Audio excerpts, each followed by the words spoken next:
नमस्कार, मेरा नाम प्रकाश है। आप टुडे बिहार न्यूज़ देख रहे हैं। बिहार में एक और जहां कोरोना का संक्रमण तेज़ी से पांव पसारते जा रहा है, तो वहीं बाढ़ से हाहाकार भी शुरू है। बिहार में बाढ़ ने अब विकराल रूप दिखाना शुरू कर दिया है। कई जिलों में तटबंध टूटे हैं, तो वहीं बिहार में लगातार कोरोना संक्रमित मरीजों की संख्या भी बढ़ते जा रही है। बिहार के पूर्वी चंपारण जिले में अलग अलग जगहों पर तटबंध टूटने के बाद हजारों परिवार बाढ़ के चपेट में हैं। और ऐसे में ब्रांड बिहार राकेश पांडे बिहार से बाहर हैं, लंदन में हैं, और लंदन से ही उन्होंने अपील किया है। देखिए, बिहार में जिस तरीके से बाढ़ से हाहाकार है, बाढ़ प्रभावित इलाकों में समाज सेवा के नाम पर जाकर तस्वीरें खिंचवाने वाले लोगों पर भी राकेश पांडे ने तंज कसा है, निशाना साधा है। साथ ही कहा है कि तस्वीरें नहीं खिंचवाइए नेताजी, आप बाढ़ पीड़ितों की मदद कीजिए। देखिए, राकेश पांडे ने फेसबुक लाइव के माध्यम से अपील किया है समाज सेवियों से, नेताओं से और विभिन्न संगठनों से, जिन संगठनों ने आगे बढ़कर बाढ़ पीड़ितों की मदद की है।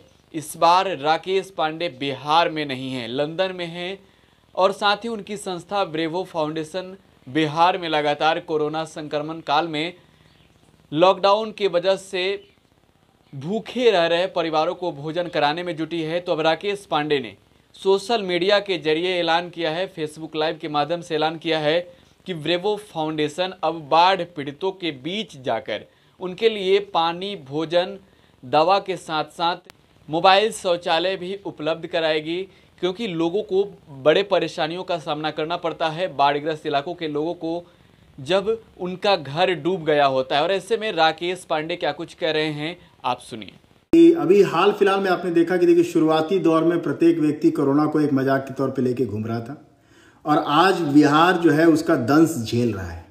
आज बिहार की जनता कोरोना का असली दंश झेल रहा है, इस बात को समझने की जरूरत है। आप जितना हल्के में कोरोना को लेते थे, उतना हल्का है नहीं कोरोना। हम लोग पहुंच चुके हैं जहां रोज कुछ ना कुछ मृत्यु हो रही है। तो इस बात के लिए आप सब और हम सब जिम्मेवार हैं।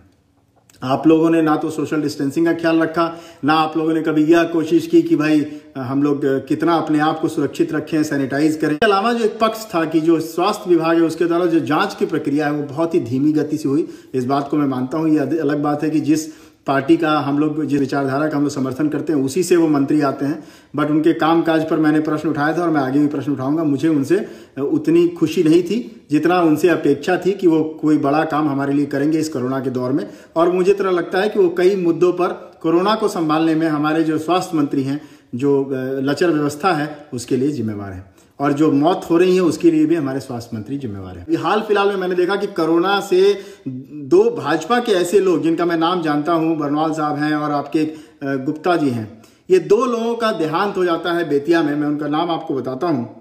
दो लोगों का देहांत हो जाता है बेतिया में, और आप समझिए कि कन्हैयालाल गुप्ता और नरेंद्र नाथ बरनवाल जी, मैं व्यक्तिगत तौर पे बहुत तो नहीं जानता हूं, लेकिन ये पता है कि वो भाजपा के लिए काम करते हैं और भाजपा के कार्यकर्ता हैं। भाजपा के लिए उनका संगठन के प्रति बहुत बड़ा उनका जुड़ाव है, और उन्होंने अपना जीवन जो है इसके लिए समर्पित किया हुआ है।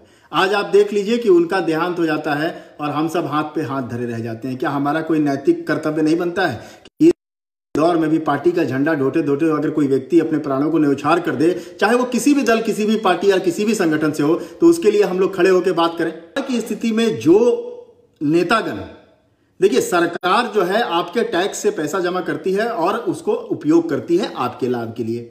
आज के दौर में आपके और हमारे दिए हुए टैक्स से पैसे जो जमा हुए हैं बिहार सरकार के पास, उन्हीं पैसों को बिहार सरकार हमारे भाई बंधुओं के बीच खर्च कर रही है, ताकि इस बाढ़ की आपदा की स्थिति में उनको सही उचित लाभ, उचित सुविधा पहुंचाया जा सके। तो ये बहुत अच्छी बात है। लेकिन कई ऐसे नेता हैं जिनको इस वक्त पे समाज में सामने आना चाहिए था, उनको आके अपने लोगों के लिए खड़ा था। वो लोग सरकारी पैसे पे जब भोजन का आवंटन किया जाता है या भोजन खिलाया जाता है, तो सामने आके अपनी तस्वीर खिंचवा लेते हैं।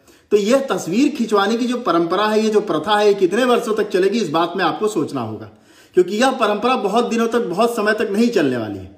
तो जितने भी लोग हैं, जो राजनेता हैं, वो कहीं ना कहीं ऐसा लगता है जैसे मौके की तलाश में रहते हैं, चार लोगों के साथ खड़े होकर फोटो खिंचवा लेते हैं। लेकिन मानना है कि आखिर होता क्या है, कुछ लोग ऐसे होंगे, कुछ नेता लोग जो अपने अपने क्षेत्र में बांटेंगे, कोई सांसद विधायक होंगे जो अपने अपने क्षेत्र के लोगों के लिए कुछ ना कुछ बांटेंगे, कुछ करेंगे, और यह अपेक्षित है उनसे। यह कोई उनसे अलग चीज नहीं मांगा जा रहा है, यह उनसे अपेक्षित है। उनको अपने अपने क्षेत्र के लिए करना चाहिए, उनको अपने क्षेत्र के भाई बंधुओं के लिए आगे आना चाहिए। इसी के लिए उनको नेतृत्व दिया गया है समाज में। तो अगर आप ऐसा करते हैं तो आप कोई अपने जनता के लिए एहसान नहीं कर रहे हैं, आप अपने जेब में चूड़ा मीठा नहीं पहुंचा रहे हैं, आप अपने सरकार के द्वारा दिए गए लाभ को उन तक पहुंचा रहे हैं। यही आपका कार्य है। इस बात को आपको समझने की जरूरत है। हम लोग ने प्लान किया है कि कल से ब्रावो फाउंडेशन की तरफ से चंपारण के जिस हिस्से में, जो हमारा संग्रामपुर का इलाका है, चाहे भवानीपुर का इलाका है, चाहे केसरिया का इलाका है, जहां भी बाढ़ आया हुआ है वहां पर फ्री मेडिकल दवाइयां बांटी जाएंगी। वहां पे लोगों के लिए खाने का इंतजाम किया जाएगा, पौष्टिक खाने का। चूड़ा मीठा से जिंदगी नहीं चलने वाली है, तो उनको ऐसा खाना मिले, चूड़ा ही मिले, साथ में बादाम मिले, मूंगफली मिले, ताकि उनको प्रोटीन की भी जो कमी है वो भी पूरी हो सके। जो छोटे छोटे बच्चे हैं उनको पानी की बहुत बड़ी समस्या है, तो कल से हम लोगों ने पानी का जो प्रबंध है वो करने का प्रयास कर रहे हैं, और कल से आपको धरातल पे ये सब चीजें दिखाई देंगी। कल से भोजन का प्रबंध, दवाइयों का प्रबंध, पानी का प्रबंध। इसके अलावा आज के दौर में सबसे बड़ी समस्या यह है कि शौचालय की स्थिति बहुत ही खराब है। आज सारे गांव में पानी भरा हुआ है, महिलाओं को शौचालय जाने में, या पुरुषों को भी अपने घर में अगर पानी भरा हो तो उनको भी समस्या है। तो हम लोगों ने उसके लिए मोबाइल शौचालय की व्यवस्था की है, जो कि अलग अलग हॉट स्पॉट पर हम लोग मोबाइल शौचालय लगाएंगे, ताकि लोग जो है अपने शौचालय का इस्तेमाल कर सकें। इस तरह एक तरह से स्वच्छता भी रहेगी, और उन लोगों के लिए जिनको मजबूरन सड़क पे या खेतों में जाना पड़ता है शौचालय के लिए, उन लोगों को एक सुविधा मिलेगी, उन लोगों को एक ऐसी सुविधा मिलेगी जिसमें उनकी प्रतिष्ठा भी बचेगी। और जितने युवा हैं, मैं उनसे अनुरोध करना चाहूंगा, जिस क्षेत्र में बाढ़ जैसी स्थिति है वहां के युवा आप लोग आगे आए। ब्रावो फाउंडेशन आप लोगों का है, और आप ही लोगों को उसके साथ जुड़ के आगे काम करना है। अगर हम अकेला काम करना चाहेंगे तो हम अकेला काम नहीं कर पाएंगे जी। बहुत सारी, तो आप लोग भी सहयोग करें। कल से जो हमारी टीम है उसके साथ सहयोग करें। जहां जहां देखिए छोटे छोटे वर्ग के लोग, जैसे अलग अलग समाज के लोग जिनको खाने के पैसे नहीं हैं, जिनकी दिहाड़ी बंद हो गई है, जिनके बहुत समस्याएं बढ़ गई हैं, वैसे लोगों को भोजन का प्रबंध कराना, वैसे लोगों के लिए दवाइयों का प्रबंध कराना, वैसे बच्चों के लिए भी भोजन का प्रबंध कराना, पौष्टिक भोजन का प्रबंध कराना। ऐसा नहीं कि आप बस गाँव में लोग कहेला कि अब होगा लग्गी से घास टारे वाला काम, तो लग्गी से घास नहीं के टारे के, आप फोटो खाली नहीं के खिंचवाए के, हमने का खड़ा होकर काम करें। तो ब्रांड बिहार राकेश पांडे ने सोशल मीडिया के जरिए ऐलान किया है कि बाढ़ पीड़ितों तक ब्रेवो फाउंडेशन मदद पहुंचाएगी, और साथ ही उन लोगों पर निशाना साधा है जो लोग बाढ़ पीड़ितों के बीच जाकर मदद के नाम पर तस्वीरें खिंचवा रहे हैं। आप टुडे बिहार न्यूज के साथ बने रहें, लगातार टुडे बिहार न्यूज पर कवरेज जारी है। धन्यवाद।